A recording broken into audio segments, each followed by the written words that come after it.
Assalamualaikum warahmatullahi wabarakatuh. Ya, selamat pagi teman-teman semuanya.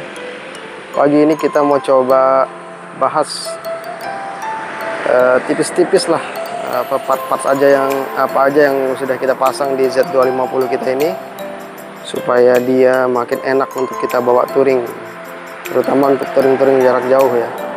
Oke, mungkin kita mulai dulu dari sektor paling depan. Nah, di sini sektor paling depan ya, kita mulai dari stang dulu. Nah ini, jadi Z250 ini memang bawaan lahirnya dia adalah naked ya, sport. Jadi dia nggak bisa dibilang nyaman-nyaman banget juga sih. Jadi dia sih feelnya lebih ke motor sport, nggak beda jauh lah dengan saudara kembarnya Ninja 250. Jadi yang pertama kita ganti itu bagian stang sini. Nah, saya udah riset lah untuk bagian stangnya ini. Awalnya sih kita coba pakai stangnya ER6N gitu kan. Memang sih kebanyakan anak-anak Z250 dia pakai stang ER6N. Nah, tapi yang saya kurang suka dari stang R6N itu, jadi posisi lengan kita ini posisinya nggak tegak lurus lah dengan grip ini. Jadi kalau untuk dipakai agak jarak jauh, jadi dia lumayan pegel di telapak tangan kita yang bagian luar ini. Nah, jadi di sini saya udah coba, akhirnya menemukan stang yang lumayan murah tapi nyaman. Nah, ini adalah stang Fiction.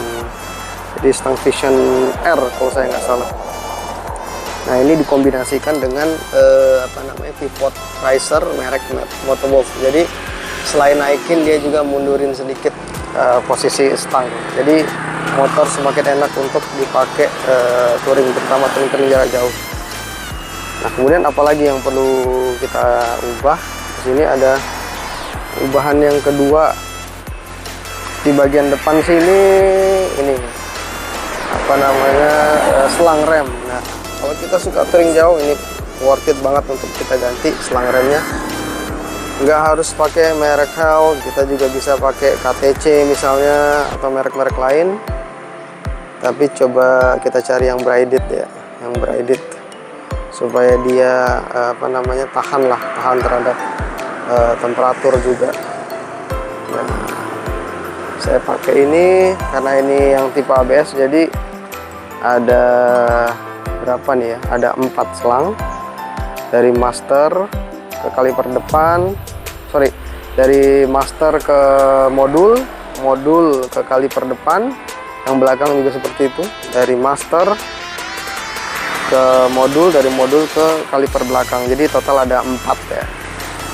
Nah, kemudian yang sudah kita ganti juga urutannya, yaitu adalah sini kita pakai kaliper merek Brembo. Yang di depan kita pakai Brembo 4P, jadi pengereman terasa lebih pakem. Yang di belakang kita pakai Brembo 2 piston. Nah, ini dia.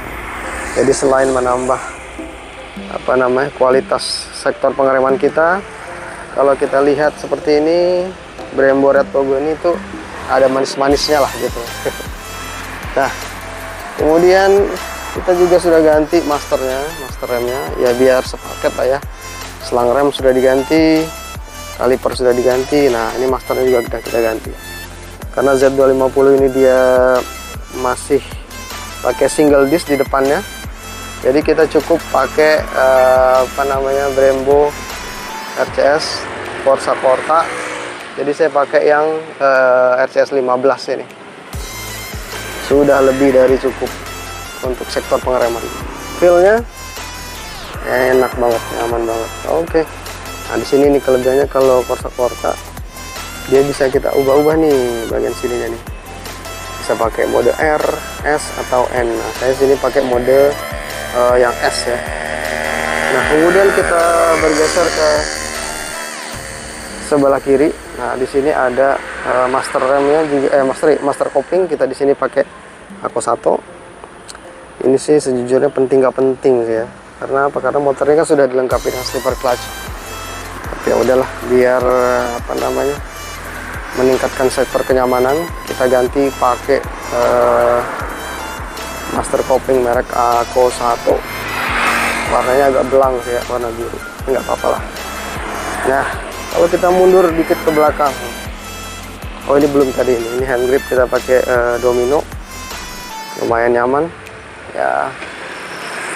Sama lah, pakai Ariete juga enak. Kemudian di sini supaya tangki kita nggak terlalu banyak baret, nah kita di sini coba pakai cover tank yang model full seperti ini ya. Jadi ini kita pakai model karbon. Oke, mundur lagi sedikit atau turun ke bawah sedikit. Nah ini frame slider ini penting nih, terutama kalau kita jatuh bego. Tapi mudah-mudahan amit-amit lah, mudah-mudahan jangan sampai kita jatuh bego. Nah di situ kita pakai WR3 aja lah, cukup ya kan. Yang penting matching lah sama warnanya, dan WR3 lumayan bagus lah, lumayan kuat. Kemudian untuk meningkatkan performance, kita sudah ganti nih bagian dalamnya, filter udaranya. Kalau yang standar kan itu ribet ya ngebersihinnya ya. Jadi kita ganti pakai yang lifetime lah. Jadi kita tinggal bersihin kalau setiap kita servis. Ini saya pakai screen filter. Turun sedikit, kita ganti shock breakernya. Mungkin dari sebelah sini lebih gampang. Shock breakernya kita sudah ganti pakai aftermarket merek Ohlins, Solihin alias Ohlins. Nah ini, jadi seperti itu ya. Jadi menurut saya sih ini worth it ya diganti, terutama setelah stang mungkin ini dulu lah mungkin. Karena apa? Karena shock breaker bawaan Z250 itu dia lumayan keras ya, lumayan keras. Terus pengaturannya ya nggak semudah itulah gitu, nggak semudah kalau kita pengaturan shock breaker aftermarket. Oke, itu part-part yang sudah nempel. Nah yang penting lagi mungkin ban ya. Ban ini kan karakter ya. Kalau kita suka speeding mungkin kita coba. Kalau saya sendiri sih pakai bannya ini apa, yang depan kita pakai soft compound.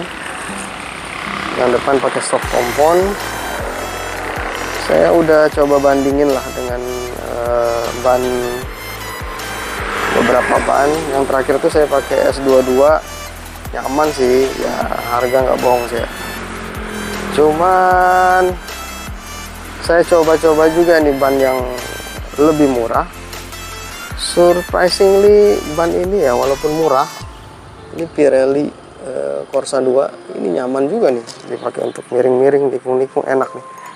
Nah itu depan saya pakai 110/70 tuh. Nah tapi untuk ban belakang saya pakai yang medium lah, Michelin Radial ini Pilot Power 2 City. Sejauh ini sih puas lah dengan performancenya.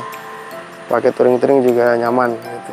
Oke, apalagi, nah ini yang perintilan kecil seperti ini misalnya nih. Ini penting nih, karena apa? Kadang-kadang motor ini kan kita nggak ada engkol ya. Nah jadi kita sebaiknya juga pasang indikator untuk akinya gitu, jadi kita tahu kapan kita harus ganti aki. Dan ini juga termasuk part wajib lah untuk anak touring nih, untuk taruh HP, phone holder. Jadi kalau touring kita bisa sambil lihat GPS. Oke, sudah cukup mungkin. Nah ini yang kelihatan banget, apa namanya, knalpot ini. Pasti ada yang nanyain kenapa sih knalpotnya nggak diganti gitu, pakai knalpot aftermarket. Yang lain kan sudah oke nih. Jawabannya adalah saya sebelumnya udah pakai sih knalpot aftermarket. Pernah nyobain Acra, pernah nyobain Yoshimura R77. Suaranya adem, nyaman. Cuman kalau keluar kota masih cukup was-was ya. Terutama kalau lagi musim razia, waduh, was-was kita setiap ketemu polisi kita was-was. Nah jadinya ya udahlah, kita pakai knalpot standar aja lah, kita pakai knalpot standar, paling kita cat dikit aja. Nah ini knalpotnya kita cat dikit biar nggak terlalu sama banget lah gitu dengan knalpot standar, jadi agak ada apa namanya, tampilannya sedikit berbeda lah gitu. Cuman mungkin saya bobok saya bobok sedikit biar agak ngebas lah suaranya, nggak kayak motor listrik banget lah gitu kan, suara bawahnya ini lumayan halus ya, jadi biar ya pasti istilahnya alasan safety juga lah ya. Jadi kalau kita lewat terutama di samping motor-motor Matic, kadang suara kita kan nggak kedengaran nih, jadi ada suaranya sedikit kalau dipobok. Oke, mungkin itu dulu lah yang kita bahas di vlog kita kali ini. Lebih dan kurangnya mohon maaf. Mungkin kalau ada yang perlu ditambahkan bisa komen di bawah, atau mungkin ada yang perlu dikoreksi. Oke, terima kasih sudah menonton. Wassalamualaikum warahmatullahi wabarakatuh.